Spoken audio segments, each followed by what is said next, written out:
Bienvenue, bon réveil, bienvenue donc dans ce journal. Élection présidentielle au Gabon suite aux informations relatives à l'ingérence de M. Mamadi Diané dans le processus électoral de la République sœur du Gabon.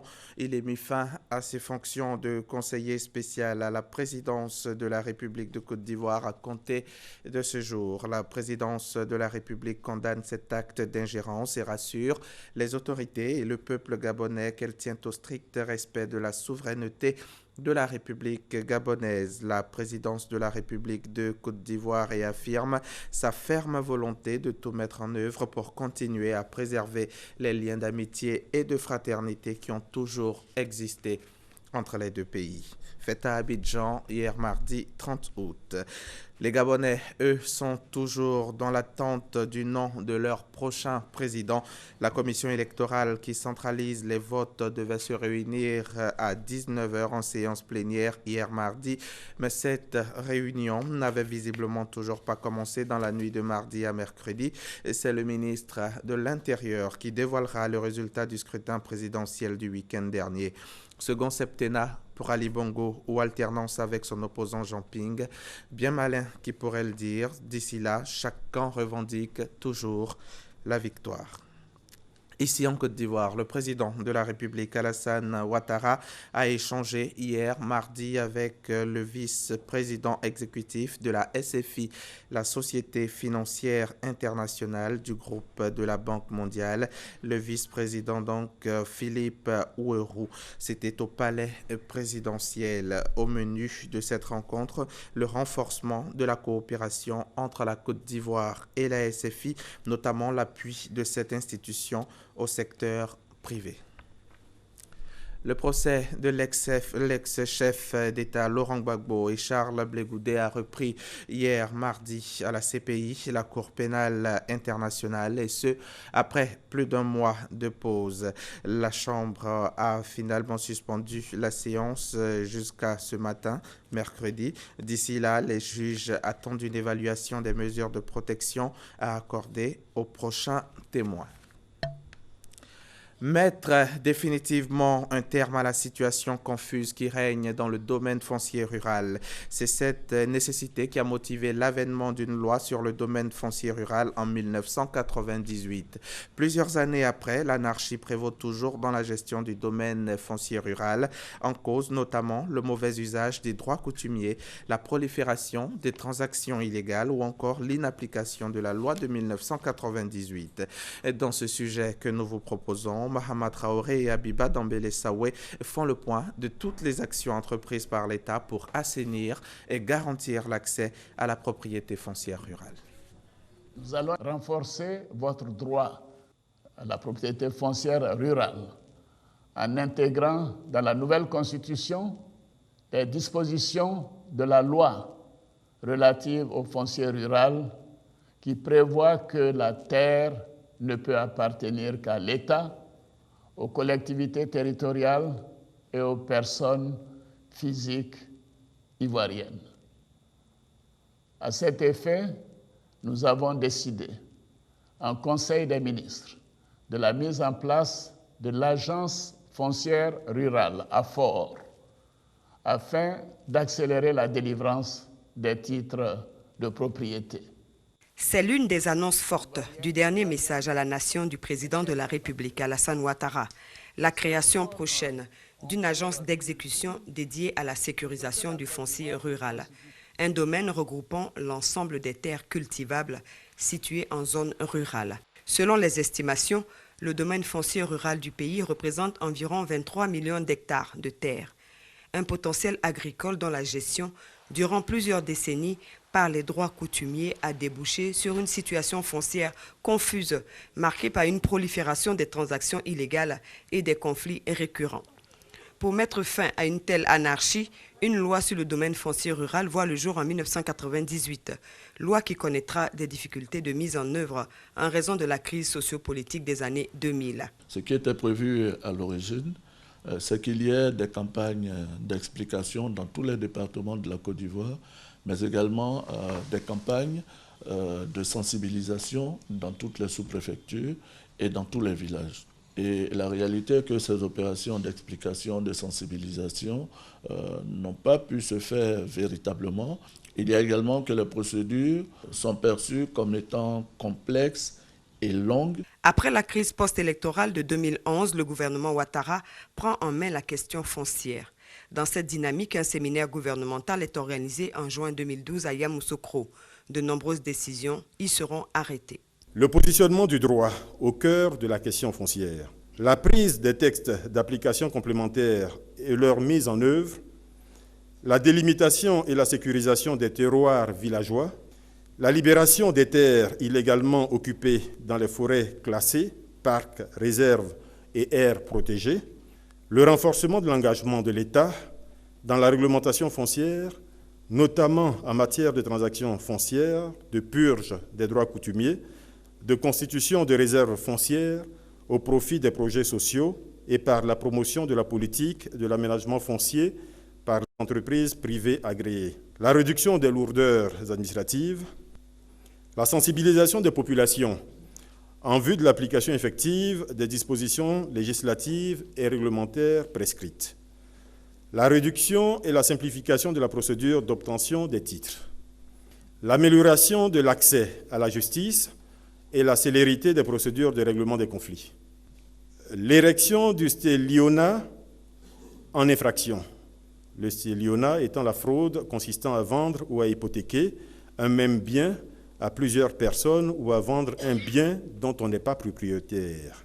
Ces nombreuses décisions vont sonner le déclic dans la mise en œuvre de la loi sur le domaine foncier rural.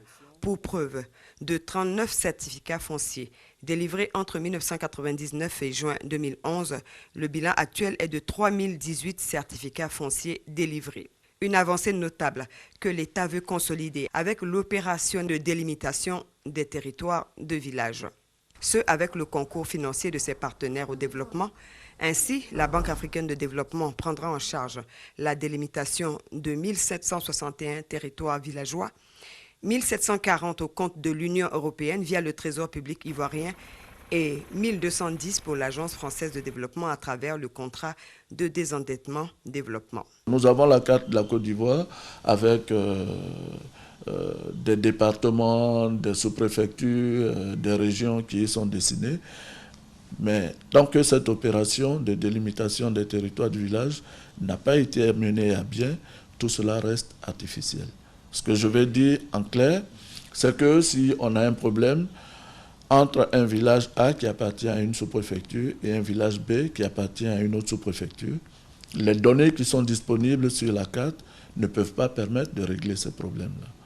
Donc c'est l'opération de délimitation des territoires des villages qui va permettre de connaître les vraies limites des villages, mais également les vraies limites des sous-préfectures, les vraies limites des départements, les vraies limites des régions, ainsi de suite. L'avènement prochain de l'AFOR, la délivrance accrue des certificats fonciers, la vulgarisation et l'application effective de la loi de 1998, sans compter l'opération en cours de délimitation des territoires villageois. Autant d'initiatives qui marquent la détermination de l'État à résoudre définitivement l'anarchie dans la gestion du domaine foncier rural. La cohésion sociale et la paix durable sont à ce prix. C'était un dossier signé Mahamat Traoré et Abiba Dombele Saoué. Depuis le 6 mars 2013, un décret réglemente la période des soldes en Côte d'Ivoire.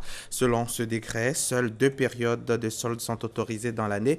Ce sont les dates suivantes, donc du 10 au 31 mars et du 10 au 31 août. Cependant, le constat est que ces périodes de soldes ne connaissent pas de grande affluence. Pour les rares clients qui essaient de faire de bonnes affaires en ces périodes, le succès n'est pas toujours au rendez-vous. Constat, Mahamat Traoré, son reportage est commenté par Jean-Jacques Kouaméala. En ce mois d'août à Abidjan, difficile de circuler sans rencontrer un panneau publicitaire annonçant les soldes dans les grandes et petites surfaces. Toutes entendent ainsi profiter de cette deuxième période des soldes de l'année qui se tient du 10 au 31 août.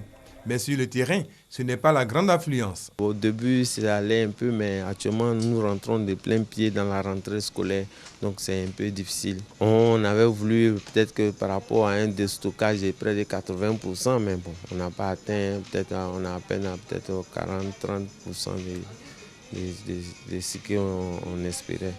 Attirés par les annonces de soldes, Marcel Leboué et Jacques Kwasi décident de faire les magasins. Tous deux en répartiront dessus. Les articles en solde ne sont pas à leur portée. Le salon que j'ai juste à côté de moi, à ma droite, il fait 4 millions, je crois bien. Il fait 4 millions. Ça veut dire qu'avant la solde, ça veut dire déjà plus que ça, parce qu'on n'a pas une réduction de 20%. Donc ça peut être déjà plus que ça. Alors je trouve quand même que c'est un peu cher. Quand il y a solde, on se dit qu'il y a forcément des diminutions au niveau des articles. Donc on vient voir, on se rend compte que généralement c'est pratiquement les mêmes prix qui sont affichés. Comment savoir qu'un produit est réellement en solde? Seulement en affichant le prix avant et après solde, comme l'indique la réglementation survenue en 2013. Pas évident pour faire de bonnes affaires, même quand on a l'habitude de fréquenter un magasin.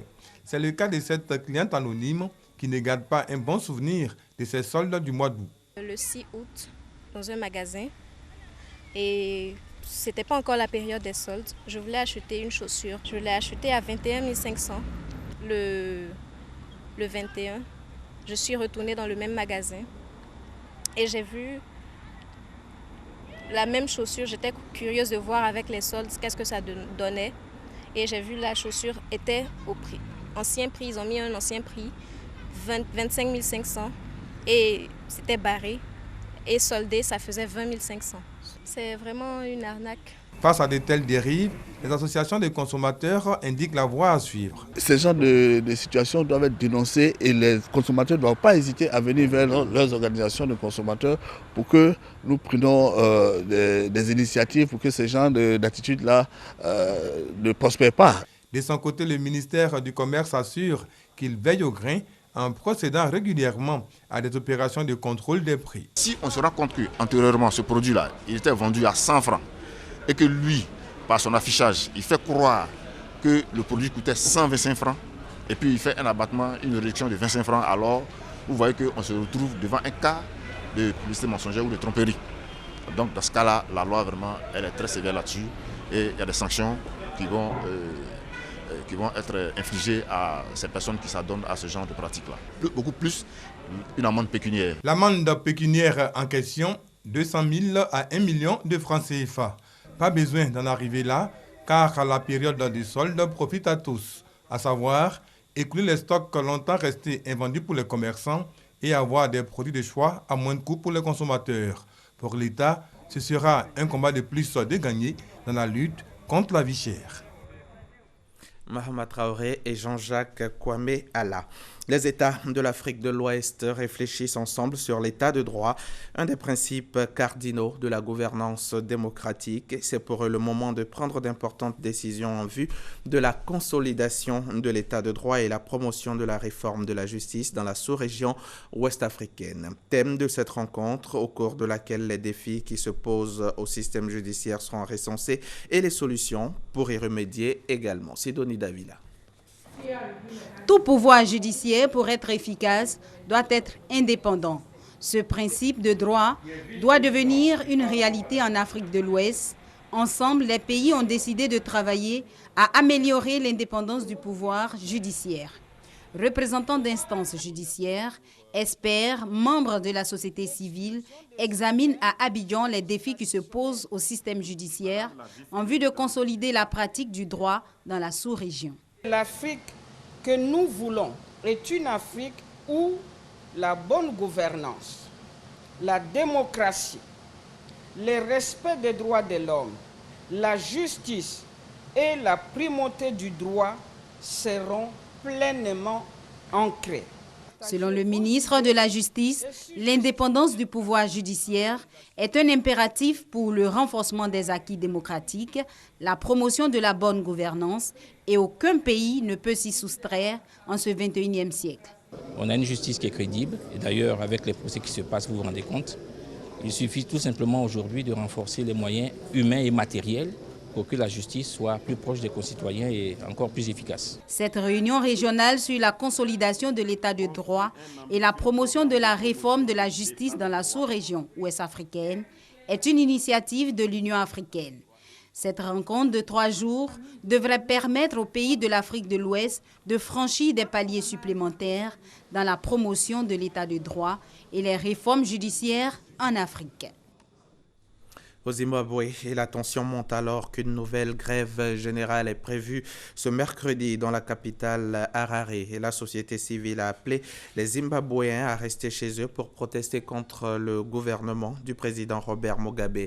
Cela fait plusieurs mois que les manifestations se succèdent et la contestation ne cesse de prendre de l'ampleur. En France, Emmanuel Macron claque la porte du gouvernement sans annoncer pour autant sa candidature à la présidentielle de 2017.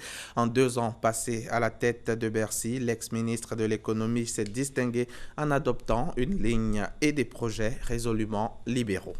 Direction Brasilia, où déjà écarté du pouvoir le temps de son procès en destitution, Dilma Rousseff vit très certainement ses dernières heures en tant que chef d'État, jugé pour avoir notamment maquillé les comptes publics du pays afin de favoriser sa réélection en 2014 en période de crise.